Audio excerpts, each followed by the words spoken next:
My own son tried to kill me with a box of poisoned chocolates, and I unknowingly saved my life by making my daughter-in-law and my grandchildren jealous.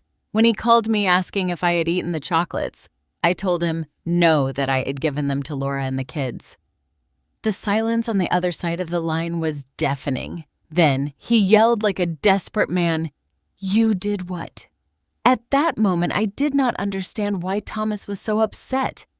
I thought he was angry because I had given his gift to other people. How naive I was. My name is Dorothy. I am 69 years old. For 40 years, I sacrificed everything for my son Thomas. Everything. My youth, my dreams, my savings. I adopted him when he was just 2 years old after his biological parents died in an accident. I gave him my last name, my unconditional love my entire life. But that day, the day of my 69th birthday, everything changed. That box of Artisil chocolates that arrived at my door looked like a beautiful gift from a grateful son. The chocolates were exquisite expensive. They came in an elegant box with a card that read, "To the best mother in the world with love, Thomas." I was so touched. It had been months since I had received any affectionate gesture from him.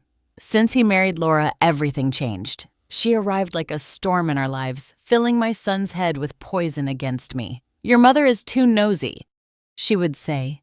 "You are too old for her to be taking care of you," she would whisper in his ear. And Thomas, my Thomas, the boy I raised with so much love, began to change. Little by little, he drifted away. Visits became scarcer, calls, colder, hugs more distant. But I kept hoping. I kept believing that my son would go back to being the person he was before. That morning when the chocolates arrived, I thought it had finally happened, that my son had remembered how much he loved me. That Laura had not managed to completely destroy the bond we had built for so many years. The chocolates looked delicious. They were from an exclusive brand, the kind that cost a fortune.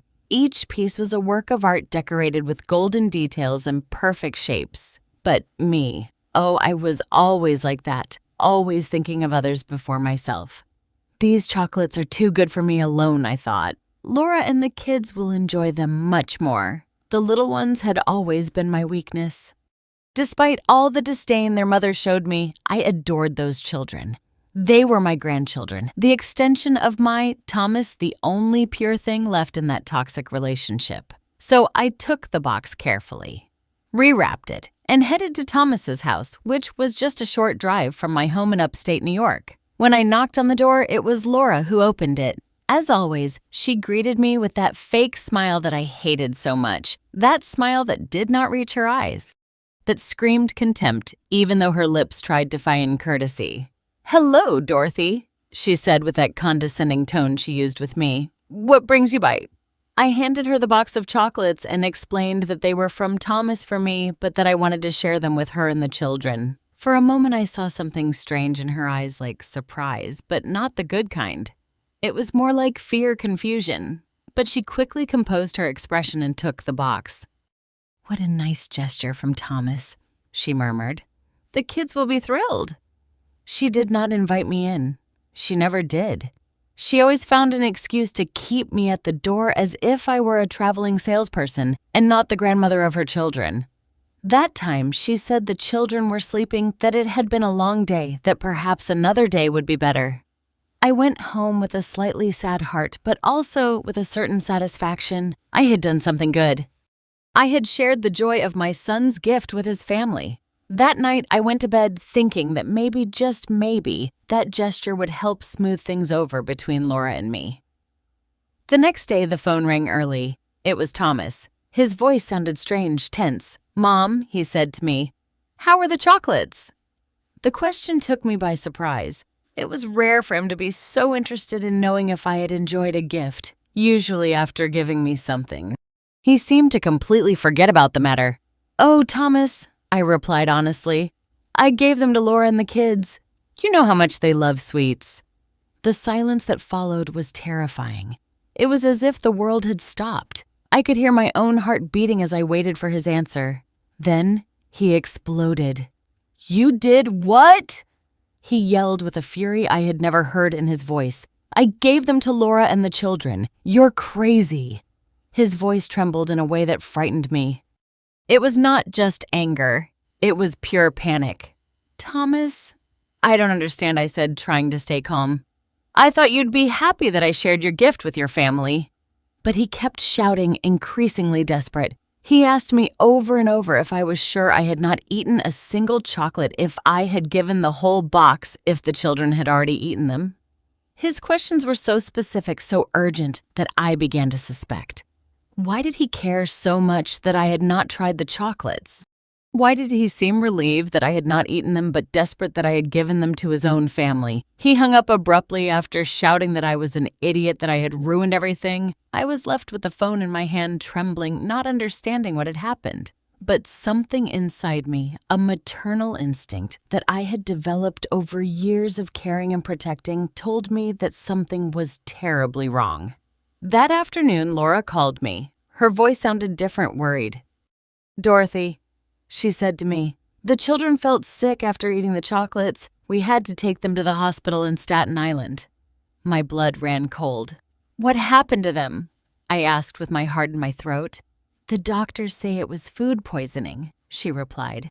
"But it's strange. The chocolates smelled odd when we opened them, but the children had already eaten several before we realized it." My world began to crumble. The chocolates my son had sent me? The chocolates I had given with so much love had made my grandchildren sick. But there was something else. In Laura's voice, I detected something that made me tremble. It was fear, yes, but also understanding, as if she had finally grasped something that had been happening right under her nose without realizing it. That night, I could not sleep. The pieces of the puzzle began to fit together in my mind with terrifying clarity. Thomas's reaction when he learned that I had given the chocolates away, his desperation at knowing that I had not eaten them, his relief mixed with panic, the specific questions about whether I had tried even a tiny piece. And then, like a lightning bolt in the darkness, the truth hit me with all its brutal force. My son, my own son, whom I had raised and loved unconditionally, had tried to poison me. The following days were a nightmare. The children recovered, thank goodness. But the poison had left its mark. Laura confessed to me that the doctors had found traces of arsenic in their little bodies. Arsenic, a word I had only heard in crime movies. Now, it was part of my most horrible reality. My daughter-in-law, for the first time in years, spoke to me without that mask of contempt. Her voice trembled when she told me, "Dorothy, I think those chocolates were not meant to be shared. I think they were specifically for you." Her words confirmed what my heart already knew, but my mind refused to accept. Thomas had disappeared. He did not answer the phone. He did not reply to messages. When Laura went to look for him at his job at the Manhattan accounting firm, they told her he had requested emergency time off. He had run away like the coward he was, leaving his wife and children to suffer the consequences of his devilish plan. But I knew my son. I knew where to find him. I knew that when he felt cornered, he always ran to the same place, the house of his Aunt Natalie, my younger sister. She had always had a weakness for Thomas, always justifying his mistakes, protecting him from the consequences of his actions. I drove to Natalie's house with my hands trembling on the steering wheel. 40 years of unconditional love, 40 years of sacrifices, 40 years of giving everything I had.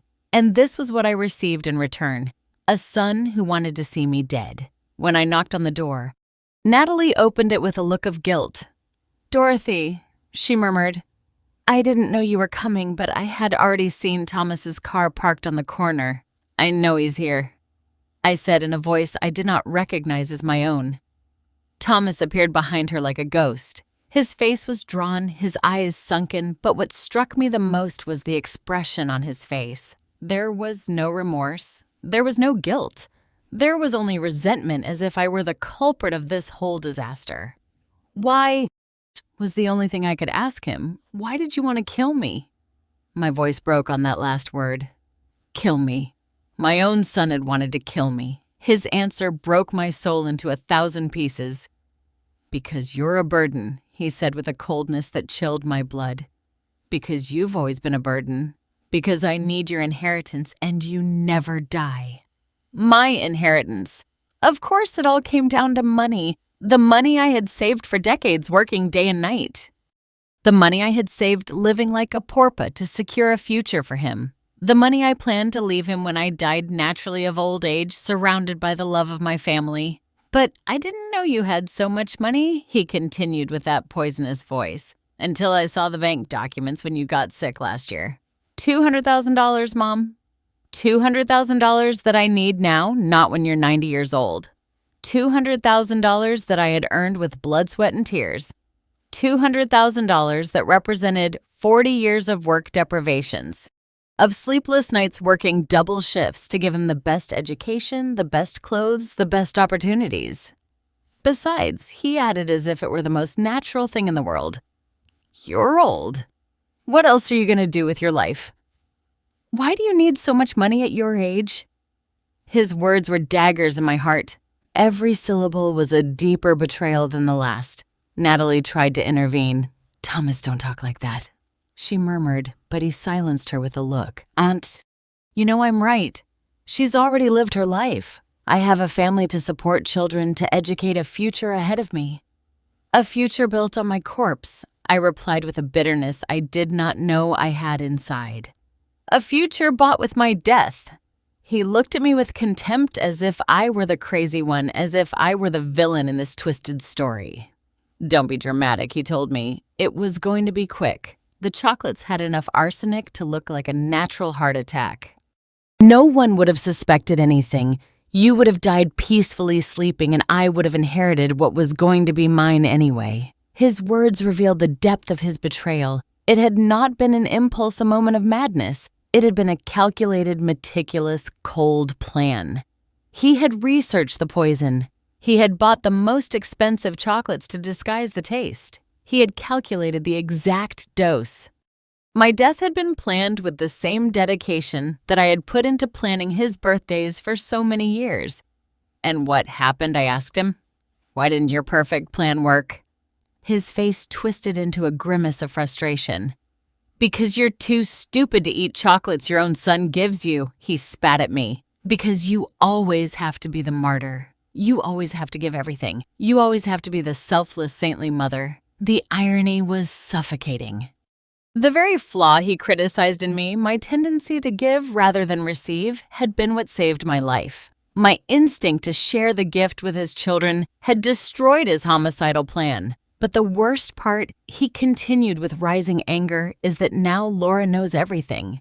The children were about to die because of you, because of your damn compulsion to share what does not belong to you. He blamed me. After trying to murder me, he blamed me for the poisoning of his own children. Laura had appeared in the doorway during our conversation. Her face was pale, her eyes full of tears. She had heard everything. The final confirmation that her husband had not only tried to kill his mother-in-law, but had been willing to sacrifice his own children in the process. "Thomas," she said with a broken voice, How could you put our children in danger?" He turned to her with the same coldness he had shown me. "Because nothing was going to happen," he replied. "Because the poison was for her, not for you." "But you knew I always share everything with the children," Laura yelled. "You knew there was a chance they would eat those chocolates." Thomas shrugged as if he were talking about the weather. "It was a calculated risk," he muttered. "A calculated risk." The children I had helped raise, the children who filled my afternoons with joy when everything else had turned gray, had been a calculated risk for him in his plan to murder me.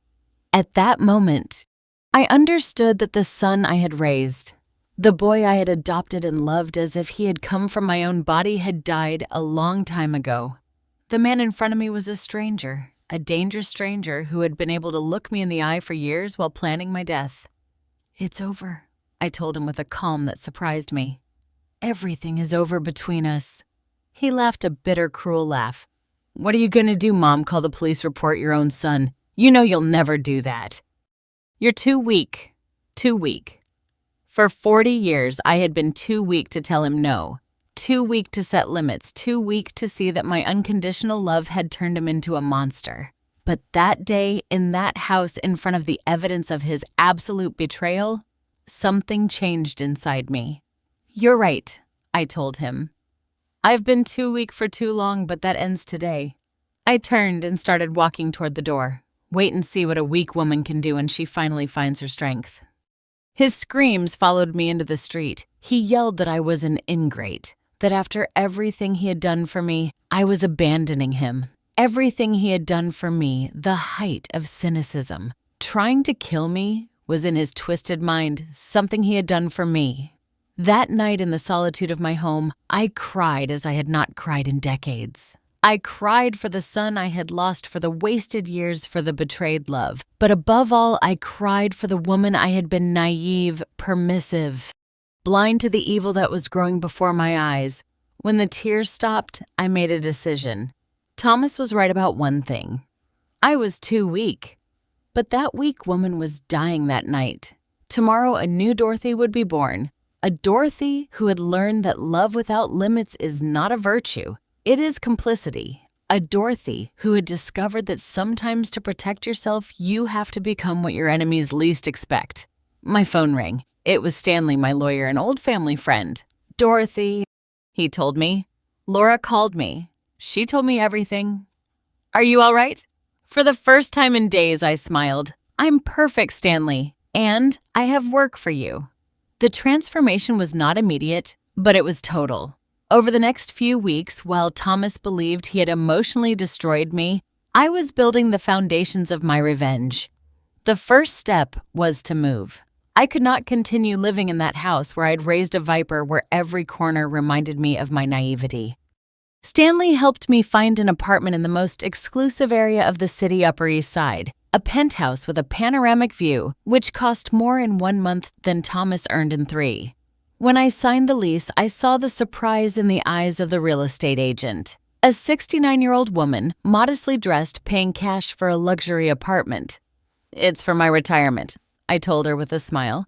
I decided it was time to give myself some treats. Retirement. What a liberating word. I was retiring from being a mother. I was retiring from being the victim. I was retiring from being the woman who gave everything and asked for nothing in return. The apartment was spectacular. Marble floors, floor-to-ceiling windows, a kitchen that looked like it was out of a magazine. But what I liked most was the study, a quiet space where I could plan, where I could think, where I could become the strategist Thomas had never imagined I could be. Stanley was my first ally in this new life. For years, he had handled my basic legal affairs, wills, insurance, minor procedures. But now I needed something more. I needed a legal warrior who would help me systematically dismantle the life of the man who had tried to murder me. "Dorothy," he told me in our first serious meeting, "this is going to be brutal. Thomas is not going to give up easily. He's going to fight. He's going to lie. He's going to try to manipulate the situation in his favor." I leaned back in his office's leather chair and looked him in the eye. "Stanley, he underestimated me for 40 years. Now it's my turn to surprise him." The first thing we did was secure my money. Thomas knew about the main account, but he did not know about the other 3. He did not know about the certificates of deposit that I had been religiously renewing every year. He did not know about the stocks I had bought with the extra money from my weekend jobs.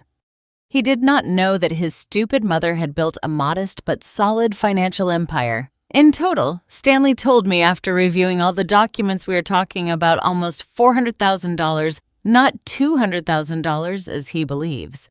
$400,000. 40 years of sacrifice turned into economic power. 40 years of living like a poor woman to die like a queen. But money was only a tool. The real weapon was information. Stanley hired a private investigator, a former police officer named Robert, who specialized in family cases. What we discovered in the following weeks left me speechless.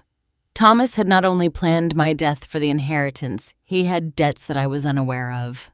Gambling debts, debts with loan sharks, debts that had turned my death into an urgent necessity for him. My son was not just a frustrated murderer. He was a bankrupt gambler who had bet his family's future at my expense. "Here's the evidence," Robert said, handing me a folder full of photographs, documents, bank records.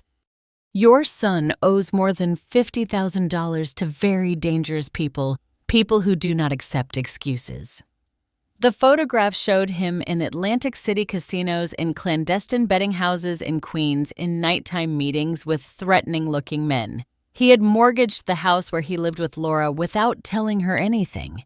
He had pawned his wife's car. He had emptied the children's savings accounts to pay interest. My son was not only a murderer, he was a thief who had stolen his own family's future. Laura doesn't know anything about this, Robert continued. He has been lying to her for months. He tells her he has problems at work, that payments are late, that they need to economize. But the truth is that he is using the house money to gamble. The information was devastating, but it was also perfect. Thomas had built his own prison with his lies and addictions. I just had to push the bars so that everything would collapse. Meanwhile, he thought he had defeated me. 3 weeks had passed since our confrontation at Natalie's house, and I had given no sign of life. I had not called him. I had not shown up at his house. I had not made any drama. In his narcissistic mind, this confirmed his theory. I was too weak to face him. But I was working. Every day from my new apartment, I coordinated the next moves with Stanley. Every night I reviewed Robert's reports, learning more about the monster my son had become. Every dawn, I planned the next step of my meticulous revenge. The first phase was psychological. I needed Thomas to feel like he was in control, that he had won. I needed him to become complacent, to lower his guard. That's why I had not given any sign of life. That's why I had let him believe that I was hiding in some corner, crying and feeling defeated. Stanley had explained the legal process to me. We have evidence of the attempted poisoning. He told me the children's medical analysis, Laura's testimony, the recordings you made of his confessions. Yes, I had recorded our entire conversation at Natalie's house, a small device Robert had given me hidden in my purse. But Stanley continued. A criminal process is going to be long and complicated. There will be media coverage. There will be public scandal. Are you prepared for that? I was more than prepared. After 40 years in the shadows, I was ready to come out into the light and show the world who Thomas really was. Besides, he added with a smile, we have evidence of fraud, embezzlement, and financial manipulation. We can destroy him economically before the criminal process even begins. Economically, the word sounded delicious. Thomas had tried to kill me for money. Now he was going to lose all his money for trying to kill me. During those weeks of silence, I also worked on myself. I hired Yolanda, a personal stylist who completely transformed my image. Goodbye to old conservative clothes. Goodbye to gray, unkempt hair. Goodbye to the hunched posture of the defeated woman. When Yolanda finished with me, I did not recognize myself in the mirror. My hair was dyed an elegant brown, cut in a modern style that took 10 years off me. My clothes were sophisticated but not ostentatious. Quality suits, designer shoes, discreet but expensive accessories. Dorothy Yolanda told me, admiring her work, "You look like a woman of power." A woman of power. I like the sound of that. For 40 years, I had been a woman of service, a woman of sacrifice, a woman of shadows. Now, it was time to be a woman of power. The last element of my transformation was the most important: my attitude. I hired a personal coach, a psychologist specializing in female empowerment. Dorothy, she told me in our first session, you have to stop seeing yourself as a victim. You are a survivor. You are a warrior. The sessions were revealing. For decades, I had confused love with submission, kindness with permissiveness, motherhood with total self-denial. I had raised a monster because I had been afraid of being a bad mother if I set limits. True love, the psychologist explained to me, includes consequences. If there are no consequences for bad actions, there is no love. There is complicity. Complicity. For 40 years, I had been an accomplice in my son's transformation into a sociopath, but no more. The new Dorothy was not an accomplice to anyone. The new Dorothy was a force of nature that was about to unleash upon Thomas's world like a devastating Hirak. One night, exactly 1 month after our confrontation, I decided it was time to make my first public appearance. I carefully chose the location, the most exclusive art gallery in the city, where a private collection of contemporary paintings was being exhibited. I dressed in a black designer suit, high heels that made me look taller and more imposing, and jewelry I had bought that very afternoon. When I arrived at the gallery in a luxury taxi, the society photographers turned to look at me. They did not recognize me, but they instinctively knew I was someone important. I walked through the gallery with a glass of champagne in my hand, admiring the artwork, conversing with collectors and critics. For the first time in decades, I felt in my element, elegant, sophisticated, powerful, and then I saw him. Thomas was in the opposite corner of the gallery, accompanied by Laura. She looked tense, uncomfortable, clearly out of place in that luxurious environment. He was trying to impress some businessman, probably looking for new victims for his scams. Our eyes met across the room. I saw the shock on his face when he recognized me. The defeated woman he had left crying a month ago had been replaced by this sophisticated and mysterious version of his mother. I approached slowly, savoring every step. When I reached him, I smiled at him with a poisonous sweetness. "Hello, Thomas," I said to him in a voice that dripped power. "What a surprise to run into you here." His face had turned pale. Laura looked at me with a mixture of admiration and confusion.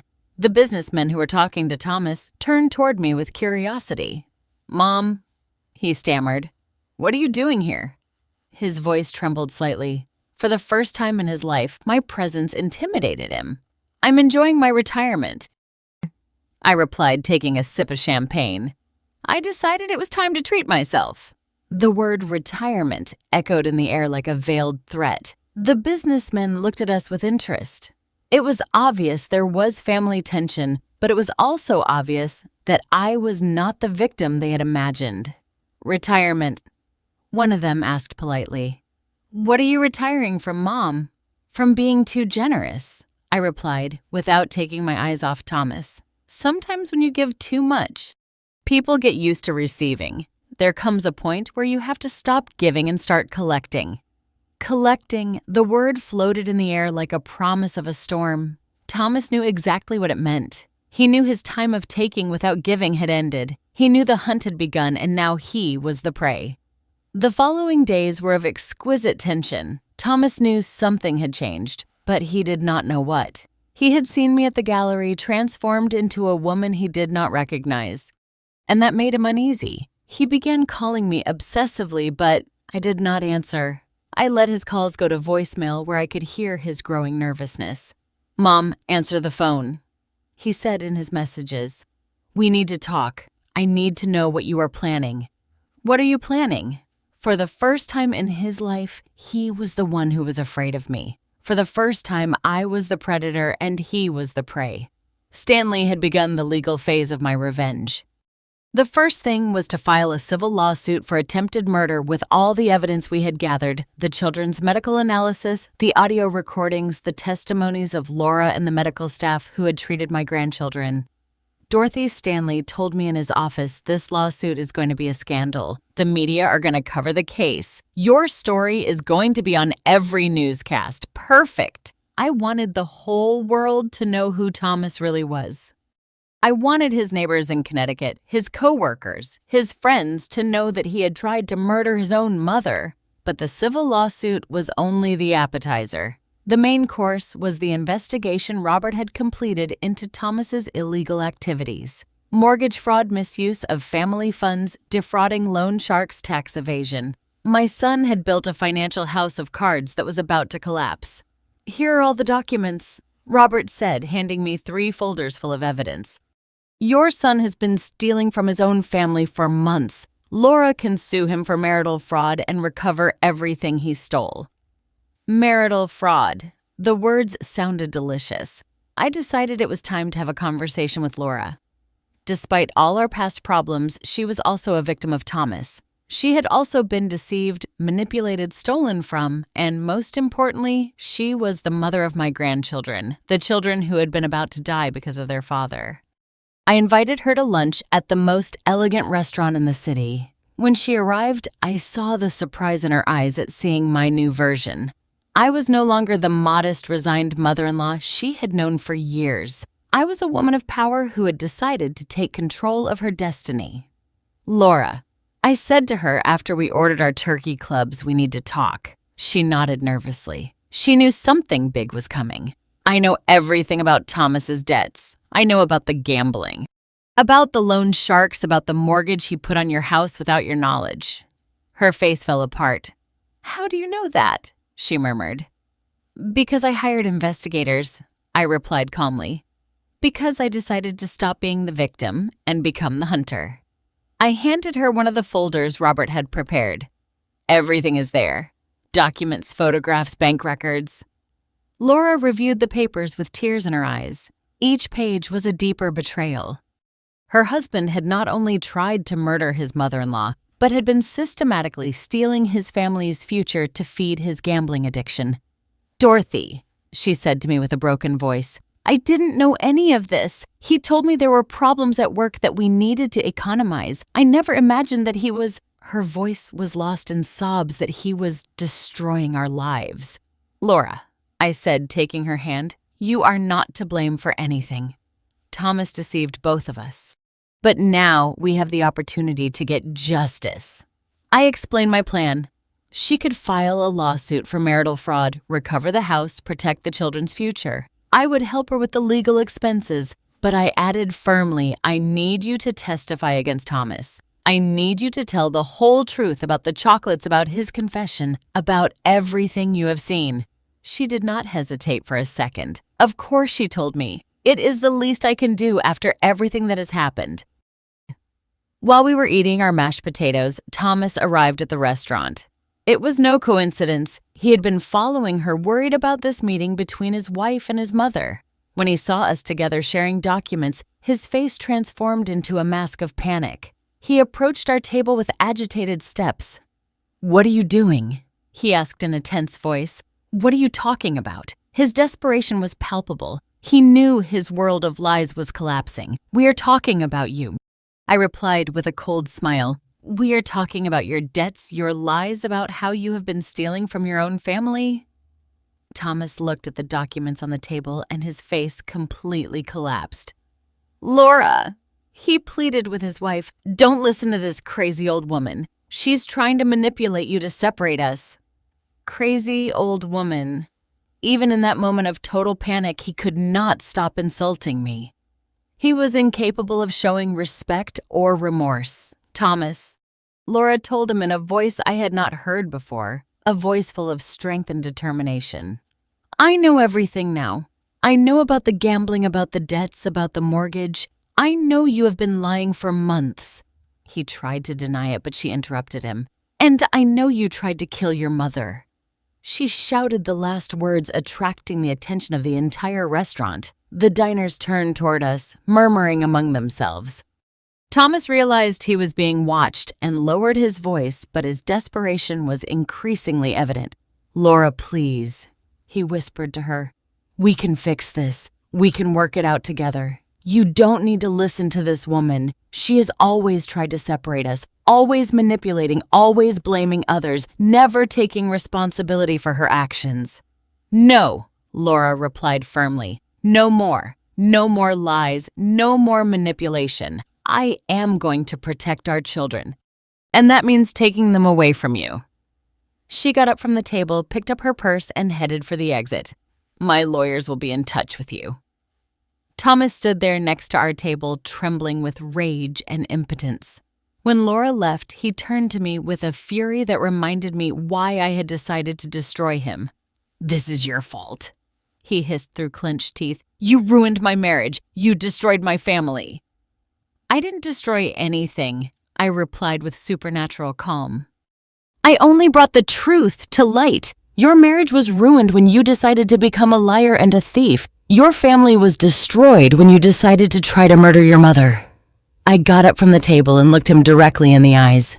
And this is just beginning. His threats followed me into the street.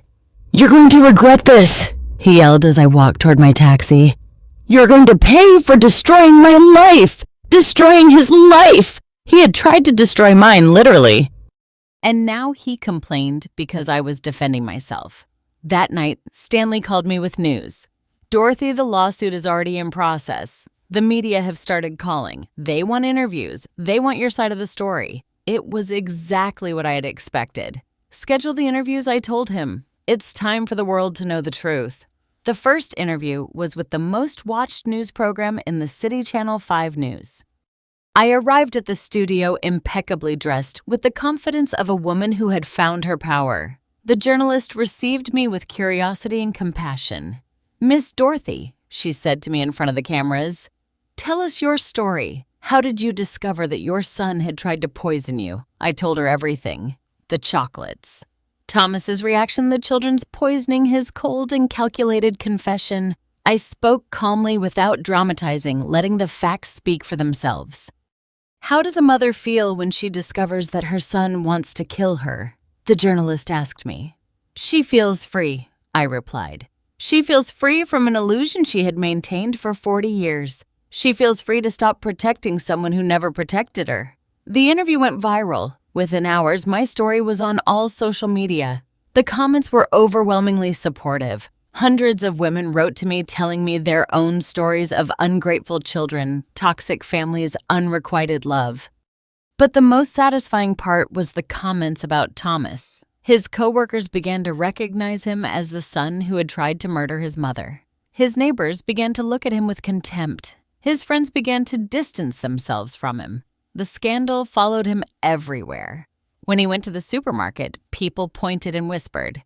When he arrived at work, his colleagues avoided him. When he left his house, he felt the judgmental looks of the entire neighborhood. But I knew this was only the beginning. Public humiliation was satisfying, but true justice was yet to come. The legal processes, the loss of his assets, the complete destruction of the life he had built on lies and betrayals. Thomas had underestimated the woman he had raised for 40 years. He had thought he could get rid of me like throwing away a piece of paper. Now, he was discovering that he had awakened a monster much more powerful and ruthless than himself. The hunt had officially begun, and I was a predator who had waited 40 years to show her claws.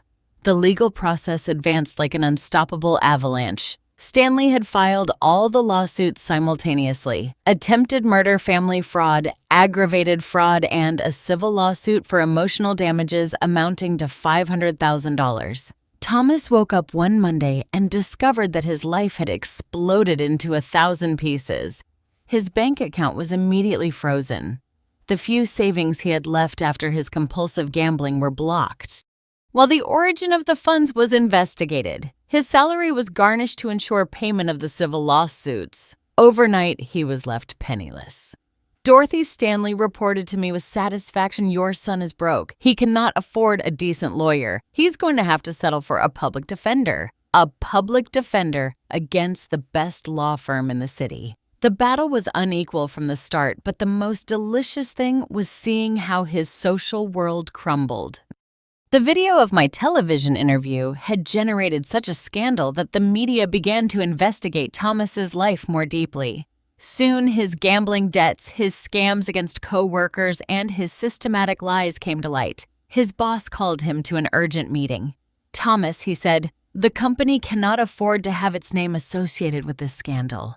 You are terminated effective immediately." 20 years working at the same company eliminated by a scandal he himself had created. The loan sharks who had been pressuring him for his gambling debts saw the news and decided to accelerate their collections. They knew that if they did not act fast, they would not recover a single dollar. They began showing up at his house, calling him at all hours, openly threatening him. One night, while I was enjoying a glass of wine in my luxury apartment, I received a call from Laura. She was crying. "Dorothy," she told me between sobs. Men came to the house, armed men. They said that if Thomas doesn't pay them tomorrow, they are going to take the house and everything in it. "Where is Thomas?" I asked her. "He disappeared," she replied. "When he saw those men, he ran out the back door. He left me alone with the children to face those criminals cowardly until the end. When things got tough, he abandoned his family to save his own skin." "Laura," I told her firmly, "take the children and go to your mother's house tonight. Tomorrow morning we are going to fix this." The time had come to show my next hand. The next morning, I arrived at Thomas's house accompanied by Stanley and 2 bodyguards I had hired. The loan sharks were there inspecting the property, calculating what they could take to cover the debt. When they saw me arrive, they approached with curiosity. Ma'am, the leader of the group, a burly man with scars on his hands, said to me, "Are you related to Thomas?" "I am his mother." I replied with the same calm I would use to talk about the weather. "And I have a proposal." I pulled a signed check from my purse.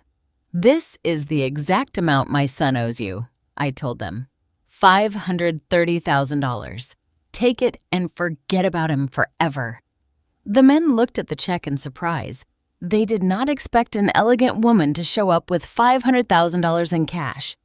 "Why would you do this for him?" the leader asked me. "I am not doing it for him," I replied. "I am doing it for my daughter-in-law and my grandchildren. They are not to blame for living with a gambler." The man took the check, examined it carefully, and finally nodded. "Deal. Your son is debt-free with us." When they left, Laura came out of the house with tears in her eyes. "Dorothy," she said, "I cannot accept that you pay Thomas's debts." "I'm not paying them for him," I explained. "I'm paying them for you all, and it's not for free." I handed her a document that Stanley had prepared. "It's a property transfer," I explained. "The house is now in your name. Thomas no longer has a legal right to it. And this," I handed her another paper, "is a loan agreement. You owe me $530,000, but you can pay it in small installments over the next 20 years. It was a perfect agreement. Laura was protected.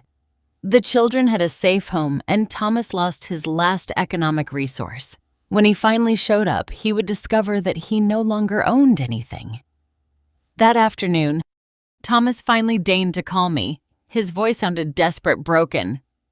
"Mom," he pleaded, "I need your help. The loan sharks are going to kill me if I don't pay them. I need money. I need you to forgive me. I need Thomas." I interrupted him coldly. "I already paid your debts." I could hear his sigh of relief on the other side of the line. "Thank you, Mom. I knew you wouldn't abandon me. I knew that. But I didn't do it for you," I continued. "I did it for Laura and the children. And you no longer have a house. I transferred it to your wife's name." The silence that followed was absolute. "What?" he finally murmured. "The house is no longer yours. Your wife owes me the money, not you. You have nothing more to do with that property." His breathing became agitated.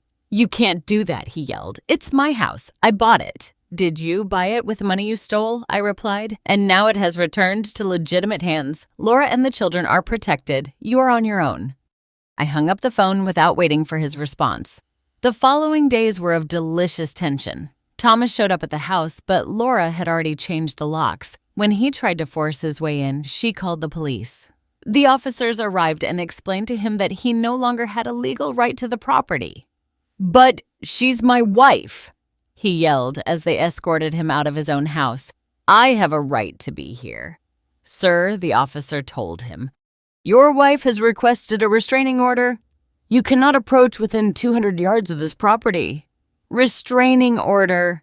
Laura had followed my advice to the letter. Now Thomas had not only lost his house, but legally could not go near his family. He was a complete pariah, rejected by society and abandoned by his own.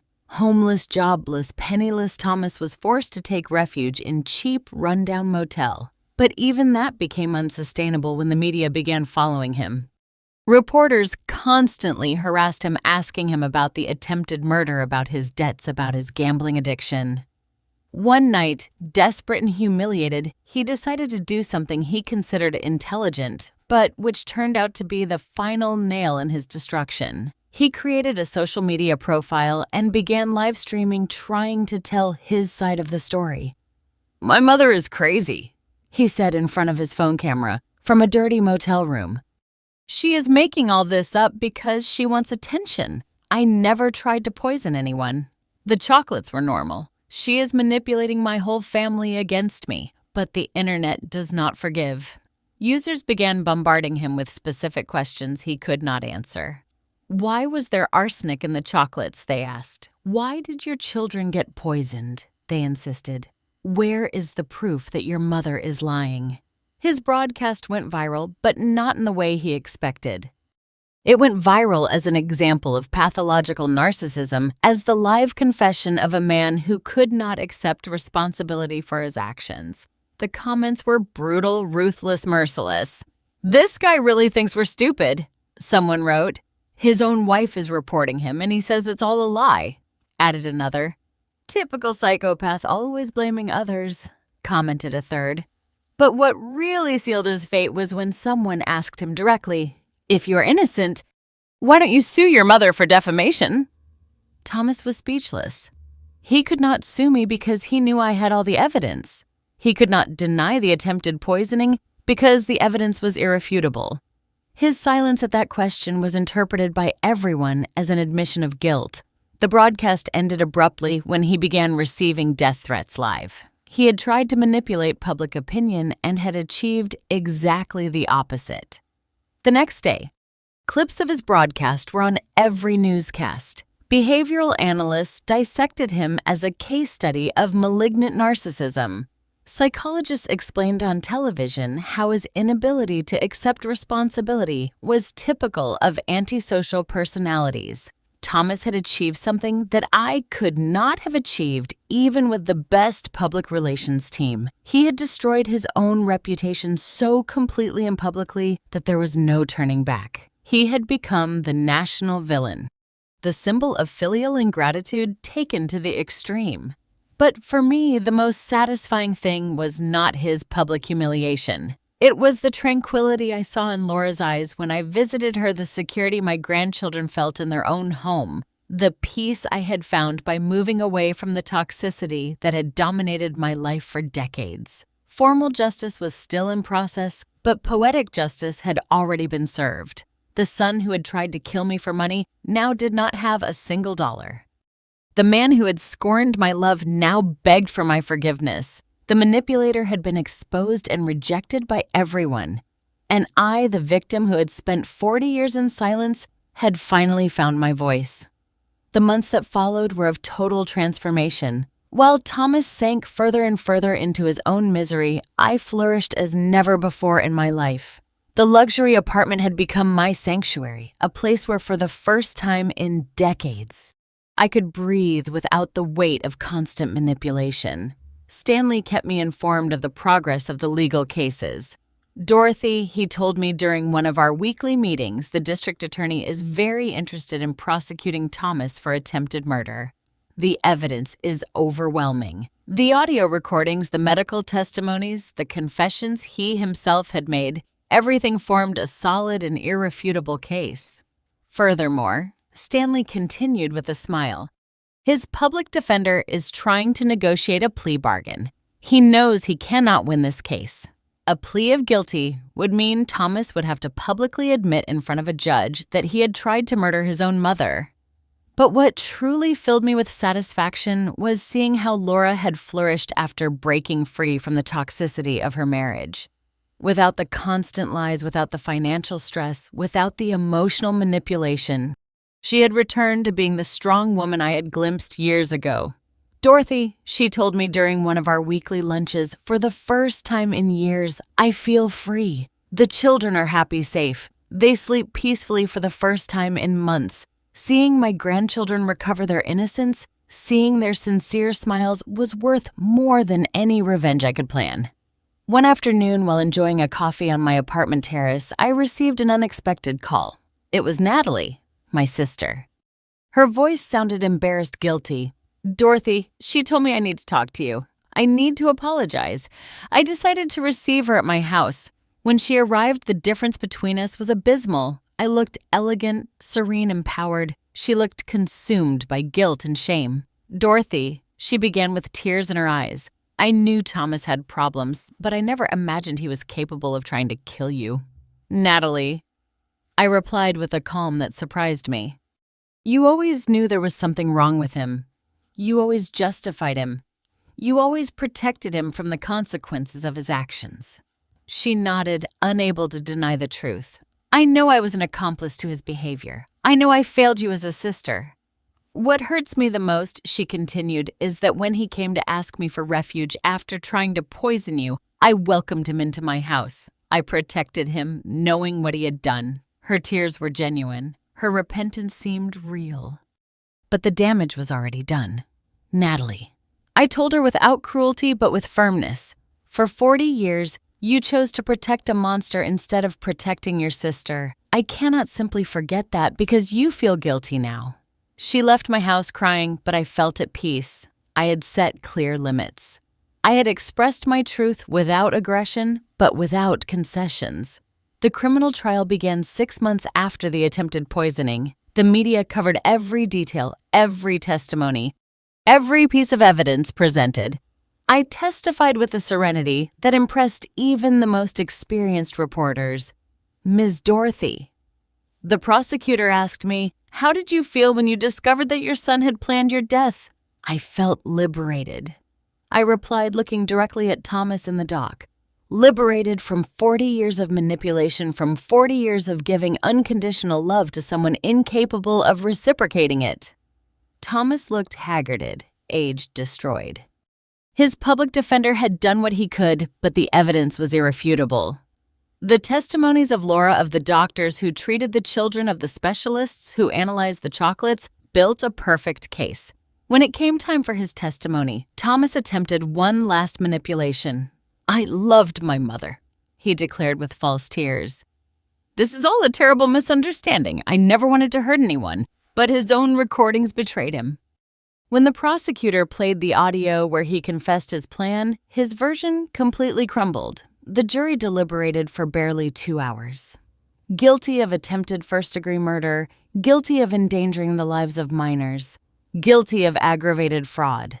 The sentence was 12 years in prison with no possibility of parole before serving 8. When I heard the verdict, I did not feel triumph. I felt peace, justice, the legal confirmation of what I already knew, that I had been the victim of a calculated and premeditated attempted murder by my own son. Thomas looked at me from the dock as he was being handcuffed.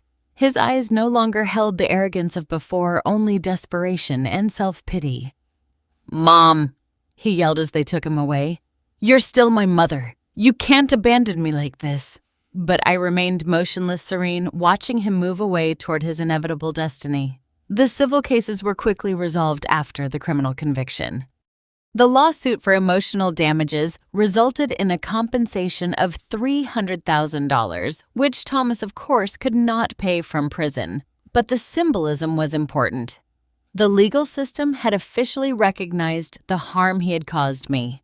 Laura obtained a divorce and full custody of the children. Thomas lost all his parental rights after being found guilty of endangering their lives. My grandchildren were finally legally protected from their father's toxic influence. One afternoon, while organizing my new legal documents, I found a letter I had written but never sent years ago. It was a letter of thanks to Thomas for being the best son in the world. I read it and could not help but laugh bitterly how blind I had been, how naive, how completely disconnected from reality. I decided to write a new letter, but this time for myself. Dear Dorothy, I wrote for 40 years. You confused love with complicity. You confused kindness with permissiveness. You confused sacrifice with virtue. Today I celebrate that you have finally learned the difference. On the day I turned 70, I hosted a small celebration in my apartment. I invited Laura and the children, Stanley and his wife Yolanda, my stylist Robert the investigator, people who had helped me rebuild my life, who had supported me in my transformation. When I blew out the candles on my cake, I made a silent wish that no woman would have to wait until her 70s to find her strength, to set limits to defend herself from those who abused her love. That night alone in my apartment, I reflected on the journey I had undertaken. From silent victim to empowered woman. From selfless mother to a person who valued herself. From a woman who gave everything without receiving anything to a woman who had learned that self-love is not selfishness. It is survival. Thomas had wanted to kill me to steal my money. But he had achieved something completely opposite. He had awakened a woman I did not know existed within me. A woman, strong, intelligent, capable of fighting for what belonged to her. Formal justice had been served, but the real victory was personal. I had recovered my dignity, my autonomy, my right to live without fear or manipulation. 2 years after the sentencing, my life had found a balance I never thought possible. The emotional wounds had healed not with forgetting but with wisdom. I had learned that healing does not mean forgetting, but integrating the pain into a new, stronger version of yourself. My daily routine was a testament to my newfound freedom. I woke up without the weight of the anxiety I had carried for decades. I had scrambled eggs and bacon for breakfast while reading the financial news because I had decided to learn to manage my investments personally. Stanley had introduced me to Oscar, an ethical financial consultant, who taught me that money could be a tool for empowerment, not just for survival. Dorothy. Oscar told me during one of our sessions, you have enough capital to live comfortably for the rest of your life and leave a considerable inheritance. Inheritance, the word that had motivated the attempted murder, now had a completely different meaning for me. I had decided to create a trust for my grandchildren administered by Laura until they turned 25. I also established a foundation to help older women victims of family abuse. My traumatic experience had turned into social purpose. The children visited my apartment every weekend. Seeing their little faces light up when they arrived was the most powerful medicine for any residual sadness. Grandma Dorothy, little Ann would say to me, "Why doesn't Dad live with us anymore?" These were difficult questions that Laura and I had learned to answer with age-appropriate honesty. Dad made choices that hurt a lot of people, Laura would explain. Sometimes when someone hurts others, they have to go to a special place to learn how to behave better. The children accepted these explanations with the natural resilience of childhood, but I knew they would eventually need more details. One afternoon, while playing with my grandchildren in the Central Park near my apartment, I saw an older woman sitting alone on a bench. She looked sad, lost with that expression that I knew too well. I approached and started a conversation. "I'm Yolanda," she told me. Not Yolanda the stylist, but another woman who coincidentally had the same name. "I live with my son and his wife, but I feel invisible. They treat me like a burden." Her story resonated deeply with me. It was like seeing my past reflected in another person. I told her my experience without dramatic details, but with the honesty of someone who had traveled through the same darkness. Yolanda. I told her, "You do not have to accept being treated as a burden. You have rights, you have value, you have options." That conversation became the germ of something bigger. I began organizing weekly meetings in my apartment for older women facing similar situations. We called it the Circle of Strength. Every Thursday afternoon, my living room filled with stories of survival, mutual support of women rediscovering themselves. Stanley helped me formalize the foundation. The Dorothy Foundation for the Dignity of the Older Woman, it was finally called. Our first project was a temporary shelter for elderly women victims of family abuse. The second was a free legal assistance program. The media began calling me to talk about the issue of elder abuse. My story had resonated so much that I became, without seeking it, a voice for other victims. Family abuse doesn't always leave visible bruises, I would say, in interviews. Sometimes the abuse is emotional, financial, psychological. One morning, exactly 3 years after the attempted poisoning, I received a letter from prison. It was from Thomas. My first impulse was to throw it away unread, but curiosity won out. I opened it with trembling hands. "Dear Mom," it began. "I know I don't deserve your forgiveness, but I need you to know that I have been reflecting on what I did."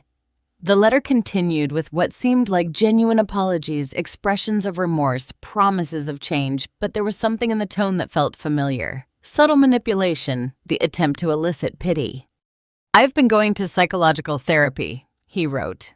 The psychologist says, "I have deep issues that come from my early abandonment from the death of my biological parents. Even from prison, he continued to blame others for his decisions. He was still incapable of assuming full responsibility. Please, Mom." The letter ended. "Give me a chance to repair the damage I caused. Agree to visit me. I need to see you. I need your forgiveness to be able to heal. I need. It had always been about what he needed, never about what I needed or deserved. I showed the letter to my psychologist, the doctor who had helped me through my healing process. Dorothy, she told me after reading it, "How do you feel reading this?" "I feel sorry," I replied. "But not for him. I feel sorry because after 3 years in prison, he still doesn't truly understand what he did." "Are you going to answer him?" she asked. "Are you going to visit him?" I reflected for days on that question. Part of me, the mother I had been for 40 years, felt the obligation to respond. But the new woman who had emerged from the ashes knew that my healing did not depend on forgiving the person who had tried to kill me. I finally decided to write a response, but not the one he expected. "Thomas," I wrote, "I received your letter. I am glad to know that you are reflecting on your actions. However, my healing process does not require seeing you or forgiving you. I have learned that forgiveness is for the benefit of the one who forgives, not the one who asks for it. I have built a fulfilling life without you." My letter continued. "I have found peace, purpose, and happiness. Your absence is not an emptiness in my life. It is a space filled with tranquility. I hope you find your own redemption, but my path to healing no longer includes trying to save you from the consequences of your decisions." I signed the letter simply as Dorothy, not as Mom. That title had been revoked the day he decided to become my potential killer. I sent the letter and felt a profound release. I had definitively closed the last chapter of that toxic relationship. Laura had also rebuilt her life. She had started studying psychology inspired by our experience. "I want to help other families identify signs of manipulation before it's too late," she told me. Her transformation from silent victim to active advocate was inspiring. The children were growing up healthy and safe. They occasionally asked about their father, but without the anguish they had shown during the years of family toxicity. Emotional stability had replaced the constant chaos that had marked their early years. One afternoon, while reviewing the Foundation's reports, I realized something extraordinary. In 2 years, we had helped more than 200 older women escape abusive situations. Some had recovered property stolen by manipulative children. Others had found the courage to report abuse. All had rediscovered their dignity. My personal story of survival had become a beacon of hope for other women. The attempted murder that had sought to silence me forever had ended up amplifying my voice beyond what I had ever imagined. That night, as I gazed at the city from my terrace, I reflected on the perfect irony of my situation. Thomas had wanted to kill me to steal my inheritance. But he had managed for me to build a much more valuable legacy, a foundation that would last beyond my death, helping generations of women find their strength. The woman I had been for 70 years had symbolically died on the day of the poisoned chocolates. The woman who had been born from those ashes was stronger, wiser, more complete. I had learned that sometimes to find the light you have to go through the deepest darkness. My revenge had been complete, but not because of Thomas's destruction, but because of my own reconstruction. The best revenge had turned out to be living fully without fear, without guilt, without the shadow of manipulation darkening my days. 5 years after the sentencing, my life had reached a fullness I never thought possible. The foundation had grown exponentially with offices in 3 states and a team of 20 dedicated professionals. We had helped more than 500 women regain their dignity and autonomy. One morning, Stanley called me with unexpected news. "Dorothy," he told me with a grave voice, "Thomas is applying for parole. He has served 5 years of his sentence and his lawyer argues good behavior." My heart momentarily sped up, but the anxiety lasted only seconds. I was no longer the vulnerable woman I had been. "What does that mean for us?" I asked calmly. "It means there will be a hearing," Stanley explained. "The judge will review his case. He will hear testimonies for and against his release. You have the right to testify." I decided it was time to face Thomas one last time, but from a position of absolute power. For 5 years, I had built a new identity, a new life, a new purpose. He had remained stagnant in a cell paying for his crimes. The hearing was scheduled for a Tuesday morning. I arrived at the courthouse accompanied by Laura, who was now a licensed psychologist and the associate director of my foundation. We dressed professionally, projecting the image of the successful women we had managed to become. When Thomas entered the room, his appearance struck me. 5 years of prison had transformed him into a prematurely aged man. His hair was completely gray, his face marked by deep wrinkles, his posture hunched by defeat. There was no trace left of the arrogant man who had tried to murder me. His lawyer presented the case for parole. My client has shown genuine remorse, he argued. He has participated in rehabilitation programs. He has maintained excellent conduct. He has expressed sincere desires to repair the damage caused to his family. When it was my turn to testify, I rose with the serenity of someone who has found inner peace. Your Honor, I began. For 5 years, I have observed the consequences of the defendant's actions, not only in my life, but in the lives of his children who have thrived in an environment free from his toxic influence. I looked directly at Thomas as I spoke. I have built a foundation that has helped 500 women victims of family abuse.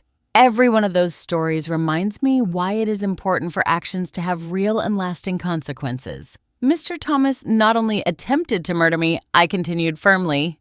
He endangered the lives of his own children. He stole from his family. He lied systematically for years. His early release would send a dangerous message that repentance after being caught can erase the severity of trying to murder your own mother. The judge listened intently, taking notes. When Thomas had the opportunity to speak, he addressed me directly. "Mom," he said with a broken voice, "I know I don't deserve your forgiveness, but I have changed. I have understood the damage I caused. I have spent 5 years reflecting on my mistakes." His words sounded rehearsed, calculated to generate compassion, but they no longer had power over me. "Thomas," I replied calmly, "you lost the right to call me mother the day you decided to become my potential killer. 5 years in prison. Do not erase 40 years of manipulation or the trauma of discovering that your own son wanted to see you dead." Laura's testimony was devastating for his chances. As a professional psychologist, she explained to the judge the patterns of narcissistic and manipulative behavior she had observed for years. "The children have prospered without their father's presence," she declared. "They have developed emotional stability, security, confidence. His release would represent a setback in their psychological development." The prosecutor presented evidence that Thomas had attempted to contact loan sharks from prison, suggesting that his gambling addiction problems persisted. He had also received money from unidentified sources in his commissary account, suggesting continuous links to questionable activities. After 2 hours of deliberation, the judge announced his decision. "Parole request denied," he declared. "The defendant will serve his full sentence." The premeditated nature of his crimes, combined with the pattern of manipulative behavior and the lack of genuine remorse, make his early release inappropriate. Thomas slumped in his chair. His 5 years of good behavior and mandatory therapy had not been enough to convince the legal system that he had truly changed. He would have to serve 7 more years before being eligible for parole again. When we left the courthouse, I felt a deep but tranquil satisfaction. It was not vengeful triumph, but the confirmation that justice had prevailed. Thomas would pay fully for his crimes, while I continued to build a legacy of hope and empowerment. That afternoon, during the weekly meeting of our Circle of Strength, I shared the experience with the women of the group. Today, I faced my aggressor once more. I told them, but no longer from fear or vulnerability. I faced him from the power I have built during these years. Yolanda, the woman I had met in the park years ago and who now coordinated one of our programs, raised her hand. "Dorothy," she said, "your story has taught us that it is never too late to reclaim our dignity. At 70, you found your strength. I found mine at 65. That night alone in my apartment, I wrote in my diary, 'Today I definitively closed the darkest chapter of my life. Thomas will remain in prison 7 more years. But I no longer live in the emotional prison he built for me. I am free. I am powerful. I am whole.'" Looking out the window at the illuminated city, I reflected on the path traveled, from silent victim to advocate for other victims, from invisible woman to recognized community leader, From selfless mother to a woman who had learned that self-love is not selfishness, it is survival. The transformation had been painful but necessary, like a butterfly that must destroy its cocoon to fly. I had to destroy the permissive version of myself to become the strong woman I always had the potential to be. Tomorrow, I would continue my work at the foundation. I would continue helping other women find their voice. I would continue building a legacy that transcended personal revenge because I had learned that the best response to an attempt at destruction is not reciprocal destruction, but the construction of something beautiful and lasting. Thomas had wanted to eliminate me to steal my monetary inheritance. He had achieved exactly the opposite. He had awakened a much more valuable inheritance in the form of strength, wisdom, and purpose that I now shared with hundreds of women. Justice does not always come fast, but when it comes, it is complete and definitive. 10 years had passed since the day that changed my destiny forever. Now at 79, I contemplated my life with a deep satisfaction I never thought possible. The Dorothy Foundation had grown to become a recognized national institution with shelters in 8 cities and a legal assistance program that had helped more than 2,000 women. My grandchildren, now teenagers, visited every weekend. Anne was 16 and had decided to study law inspired by our family history. Grandma, she told me during one of our conversations, I want to be like you. I want to defend people who cannot defend themselves. Her younger brother, Charles, who was 14, showed an extraordinary emotional maturity for his age. Laura had become a nationally recognized psychologist, specializing in family trauma and elder abuse. We had written a book together titled It's Never Too Late, Finding Your Strength After 70, which had become a bestseller and been translated into several languages. One spring morning while reviewing correspondence in my foundation office, I received a call that transported me to the past. It was the warden of the prison where Thomas was serving his sentence. "Miss Dorothy," he told me with a grave voice, "I have to inform you that your son passed away last night. The news impacted me, but not as I had expected. I did not feel maternal pain or devastating loss. I felt a strange mixture of sadness for what could have been and relief for the definitive closing of that chapter." "What happened?" I asked with professional calm. "It was a sudden heart attack," the warden explained. "The doctors say he had developed severe heart problems, probably related to stress and depression. He died sleeping without pain." The irony was absolute. He had planned my death by heart attack with poisoned chocolates, and he had finally died of a real heart attack. "He left a letter addressed to you," the warden continued. "He wishes for us to send it to you." After a moment of reflection, I agreed to receive it. I needed to know his last words, not out of nostalgia, but to completely close this cycle of my life. The letter arrived 2 days later. I opened it with steady hands without trembling or anxiety. "Dear Mom," it began in shaky handwriting, "I write this knowing that I will probably die in this prison. For 10 years, I have reflected on what I did on the monster I became. I understand now that there is no possible forgiveness for trying to murder the woman who gave me everything it continued. I do not seek your compassion or your absolution. I just want you to know that my last conscious thought was of genuine regret for having failed you so profoundly. I have followed your work with the foundation from here," he wrote. "The other inmates show me newspaper articles about your achievements. It fills me with a strange mixture of pride and shame. Pride because you are extraordinary. Shame because I almost destroyed someone so valuable." The letter ended with words that surprised me with their apparent sincerity. "I die knowing that the world is a better place because you survived and prospered. I hope my death brings you the final peace you deserve. With love and eternal remorse, Thomas." After reading the letter, I put it away in my desk. I did not feel the need to cry or to forgive posthumously. I simply felt that a very long and painful book had finally reached its last page. The funeral was a small, private ceremony. Laura, the children Stanley, and I attended. There were no emotional or nostalgic speeches. It was a sober farewell to someone who had chosen the path of destruction and had paid the full consequences. Anne, with the wisdom of her 16 years, approached me after the service. "Grandma," she said, "are you sad?" "I am at peace," I replied. "Sometimes the deepest sadness is for what never was, not for what was lost." That night, in the solitude of my apartment, I wrote the final entry about Thomas in my diary. Today, I buried the son I adopted 47 years ago, but the son I truly loved died 10 years ago, the day he decided to become my killer. Today, I only buried the remains of that decision. The following months were of extraordinary productivity. Without the looming shadow of Thomas, without the possibility of future legal hearings or confrontations, I dedicated myself completely to expanding the work of the foundation. We established a university scholarship program for older women who wanted to resume their studies after escaping abusive situations. We also created a research center on elder abuse, directed by Laura. Our studies began to influence national public policies for the protection of older people. My personal experience had become a catalyst for broad social change.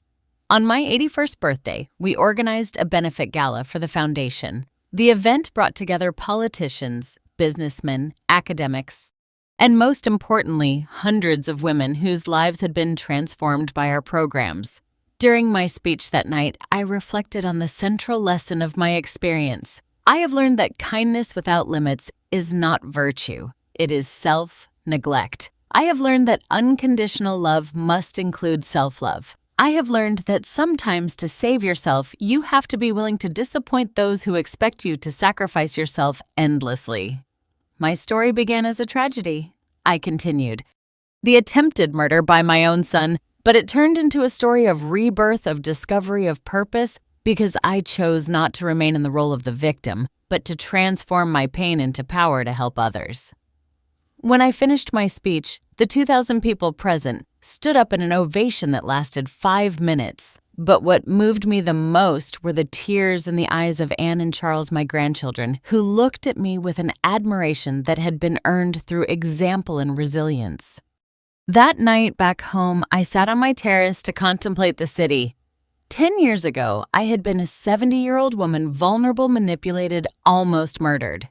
Now I was an 80-year-old woman, powerful, respected, with a legacy that would last generations. The most perfect revenge had turned out to be the construction of an extraordinary life. Thomas had wanted to eliminate me, to steal my money, but he had managed to awaken my true potential. He had wanted to silence me forever.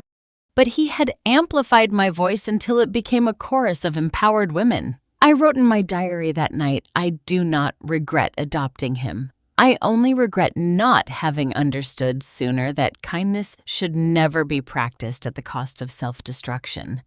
My son wanted to kill me. But instead of destroying me, he freed me to become who I was always meant to be. The story had ended, but the legacy was just beginning. Every woman who found her strength through our programs was a victory over the mentality that had created Thomas. Every limit set, every firm no uttered, every act of self-love was a silent revolution against the culture that teaches women to give everything without receiving anything.